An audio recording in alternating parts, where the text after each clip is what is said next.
Тарбиялык саат. Токтогул Садылганов атындагы мектеп-лицей интернаттын тарбиячысы Мукамбетова Кундуз Аскербековна. Тема: убакытты максатка карай туура пайдалануунун жолдору. Сабактын максаты: окуучулар убакыт менен максаттын байланышын түшүнө алышат. Убакытты туура пайдаланууну үйрөнүшөт. Сабактын жабдылышы слайд түрүндө. Саламатсыңарбы менин сүйүктүү окуучуларым. Бүгүн сабакта маанайыңар кандай? Бири-бирибизге жылмайып, жагымдуу маанай тартуулап алалыкта тарбиялык саатыбызды баштайлык. Балдар, бүгүнкү тарбиялык саатыбыздын темасы убакытты максатка карай туура пайдалануунун жолдору болмокчу. Башкача айтканда, күнүмдүк жашообуздагы эң негизги ролду ойногон убакыт тууралуу кенен сүйлөшмөкчүбүз. Жарык дүйнөгө келген ар бир адам бирдей убакыт өлчөмүнө ээ. Ар бирибиздин bir күндө 24 саатыбыз, bir жылда 365 күнүбүз бар. Убакыт менен жарышып, ийгиликке жетишкендер убакытты эң туура жана максатына ылайык колдонгондор болгондугуна күбөбүз. Анткени убакыт суудай агат. Аны артка кайтаруу же токтотуу мүмкүн эмес. Убакытты колдонсок да, колдонбосок да, туура пайдалансак да, пайдаланбасак да өтө берет. Мына ошондуктан убакыт менен күрөшүшүбүз керек. Анткени ийгиликтин биринчи шарты суудай аккан убакытты туура пайдалануу болуп эсептелинет.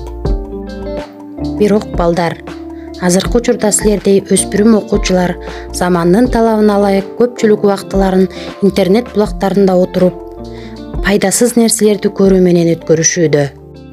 Андыктан балдар, мен силер менен убакытты туура пайдалануу эрежелери менен бөлүшкүм келип турат.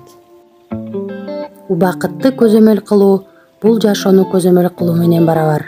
Андыктан убактыңызды ар дайым көзөмөл кылыңыз. Ар бир иш өз убагында бүтүш керектигин эсиңизге түйүп алыңыз. Телефондо көп сүйлөшүүнү токтотуңуз. Башка бирөөнүн убактысында сыйлаганды үйрөнүңүз. Бош убактыңызды китеп окуу менен же болбосо өтүлгөн теманы кайталоо менен өткөрүңүз. Убакытты жемиштүү колдонуу үчүн пайдасыз өткөргөн күндөрүңүздүн зыянын билиңиз. Кечеги күндүн артта калгандыгын, эртеңки күндүн келелектигин, ишиңизди бүгүн башташыңыз керектигин билиңиз. Ар күнү кылган иштериңизди анализ кылып, өзүңүздү суракка алыңыз. Унутпаңыз, күндөрдүн кадырын билбеген адамдын жылдары тез өтөт. Жашоодо ийгиликке жетишкен инсандардан өрнөк алыңыз. Бүгүнкү ишти эртеңкиге эч качан калтырбаңыз. Аткарыла турган иштерди белгилүү бир убакыттын ичинде бүтүргөндү жана аткаруунун планын түзүүнү адат кылыңыз. Мына ошондо эң кыйын иштер да жеңилдешет. Жашоонун кыскалыгын айтып наалыбай, ар бир күндү туура пайдаланып, жашоону үйрөнүңүз. Жетишээрлик убактым жок деп арызданбаңыз. Таң калыштуу китептерди жана башка иштерди аткарган Исхак Разаков, Алыкул Осмонов, Эйнштейндин да сиздей эле bir күндө 24 сааты болгон. Чарчадым деп отуруп алуунун же жатып алуунун кажети жок. Анткени ар бир иш мээбиздин түрдүү бөлүктөрү тарабынан ишке ашырылат. Мына ошондуктан бир иштен мээбиздин bir бөлүгү чарчаса, экинчи бөлүгү чарчабайт. Экинчи ишке өтсөк, мээбиздин экинчи бөлүгү иштеп, биринчи бөлүгү эс алат. Көп уктагандан алыс болуңуз. Тамактануу убагында биздин денебиз ырахат алат. Тамактан пайда алган болобуз. Убакыт да мына ошондой секундтарды, мүнөттөрдү, сааттарды, күндөрдү, апталарды, жылдарды туура пайдалансак андан ырахат алабыз. Эртеңки күнүңүздү бүгүнкү күнүңүздөн артык көрбөңүз. Анткени сиз бүгүн ушул мүнөттө жашап жатасыз. Сабактан тышкаркы учуруңузда үй бүлөнүн маңызы болгон ата-энеңизге жардам бериңиз жана коомго пайда келтире турган иштер менен гана алек болуңуз. Балдар, убакытты туура пайдалануунун эрежелерин уккан соң, ар бирибизге суроо туулушу мүмкүн. Биз bir күндү кантип өткөрүп жатабыз? Мен убакытты туура пайдаланып жатамбы?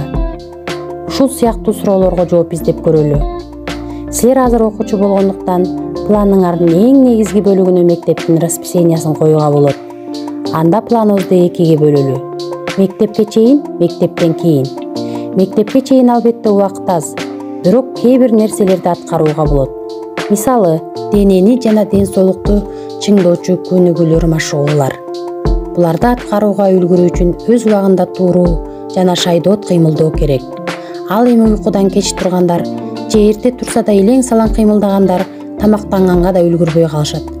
Кайсы учурда убакыт теке кеткенин өзүңөр айта аласыңар. Мектептен кийинки убакыт бир топ кеңири. Ошондуктан бул убакытты бош убакытка жана сөзсүз аткарылуучу иштерге бөлүүгө болот. Сөзсүз аткарылуучу иштерге сабактарга даярдануу, үй тиричилигине жардам берүү, жуунуу жана башкалар кирет. Эми бош убакыт жөнүндө кеңири сүйлөшөлү. Эч нерсе кылбагандык менен бош убакыт деген сөздөр бирдей маанини билдиреби? Силер кантип эс алганды жакшы көрөсүңөр? Эч нерсе кылбаган учурда кандай эс аласыңар? Бул суроолор боюнча окуучулардын ой пикирин угуп талкуулайбыз. Эми негизги маселе ушул бош убакытты кантип өткөрүү жөнүндө болмокчу.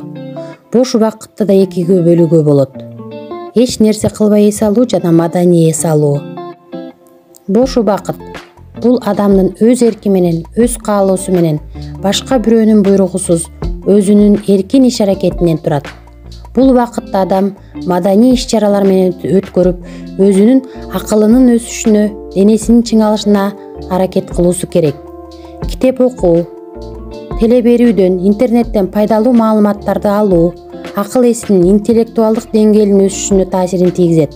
Спорттун түрлөрү менен алектенүү, таза абада сейилдөө ден соолугуна оң таасирин тийгизет.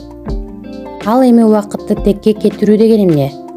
Бош убактыбызда эч нерсе кылбай, ашыкча уктап, максатсыз ары бери басып, бирөөлөр менен жөн эле талашып тартышып, мушташып жүрсөңөр деле убакыт өтүп кетет. Бирок бул иш-аракетиңерди силерге эмне кылды? Боштук, көңүл калуу, жакындарыңарды капа кылуу жана башка. Ал эми өзүңөрдүн акыл эсиңердин өсүшүнө эч нерсе кошулбады. Жалгыз гана ден соолугуңарга зыянын келтирди. Илгертен ата-бабаларыбыздын убакыт жөнүндө макаллакап учкул сөздөрү биз үчүн абдан маанилүү. Аларга токтоло кетсек, убакыт деген учкан куш. Бекер отурганча бекер иште. Эрте тургандын рызкысы көп болот. Бүгүнкү ишти эртеңкиге калтырба. Өткөн өмүр өчкөн от. Текке кеткен бир саатты жыл бою кууп жетпейсиң. Ар нерсенин өз убактысы бар. Убакыт алтындан кымбат. Бул ар бир айтылган накыл сөздөрдө терең ой жатат. Ошондуктан бул сөздөр кылымдан кылымга өтүп калбай келе жатат. Балдар, жакында жайкы эс алуу башталат. Жайкы каникулдуу убакытты туура сарптап, кантип пайдалуу өткөрсө болот? Жайкы эс алуу бул жылдын өзгөчө жана көңүлдүү убагы. Бирок мындай эркин убакытты туура пайдалана албай зеригип же пайдасыз өткөрүп алган учурлар абдан көп болот. Бул учурда балдар сөзсүз жаңы хобби менен алектенип, досторуңар жана үй бүлөңөр менен сапаттуу убакыт өткөрсөңөр болот. Спорт менен машыгуу же спорт залга баруу менен активдүү жашоо образын сактагыла. Өзүңөргө жаккан спорттун түрүн тандап, ден соолугуңарды чыңдагыла. Сууда сүзүү жай мезгилинде ысыкты жеңүүнүн эң мыкты жолу. Балдар, китеп окуу силер үчүн эң маанилүү нерсе. Жайкы каникул китеп окуу үчүн эң сонун убакыт жана мүмкүнчүлүк. Муну колдон чыгарбашыңар керек. Ата-энеңерге жок эле дегенде 5 китеп саттырып алгыла. Жакын досторуңар жана туугандарыңар менен да алмашып окусаңар болот. Китеп окуу убакыттын өтүшүнө гана жардам бербестен, эс тутумуңарды жакшыртат. Мындан сырткары балдар, музыкалык аспапта ойногонду үйрөнсөңөр болот. Аспаптарда ойноо мээни активдүү иштешин камсыздайт жана мээдеги кан айланууну жакшыртып, эс тутумду чыңдайт. Ошондой эле каникулдун көпчүлүк убактысын үй бүлөңөр, досторуңар менен өткөргөнгө аракет кылгыла. Ар бир курактын өзгөчөлүгү бар. Силер бул учурга эч качан кайтып келе албайсыңар. Андыктан досторуңар менен бирге ойноо аркылуу көпкө созулган бактылуу эскерүүлөрдү жаратасыңар. Анан албетте ата-эне бир туугандарыңар менен жаратылышка чыгып эс алуу абдан жакшы. Ошондой эле ар дайым үй тиричилигине да каралашуу керектигин унутпагыла. Мына балдар, биз ар бир инсан күнүмдүк убактыбызды туура жана максаттуу пайдалана билсек гана эртеңки күнүбүз ийгиликтүү болорун эсибизден чыгарбашыбыз керек. Эми силерге үйгө тапшырма. Ар бириңер өзүңөрдүн күн тартибиңерди убакыт сааты менен жазып келесиңер. Ошондо гана ар бирибиз убактыбызды кандай пайдаланып жатканыбызга ынанышыбыз мүмкүн. Көңүл бурганыңарга чоң рахмат балдар. Кийинки сабактарда жолугушканга чейин саламатта тургула.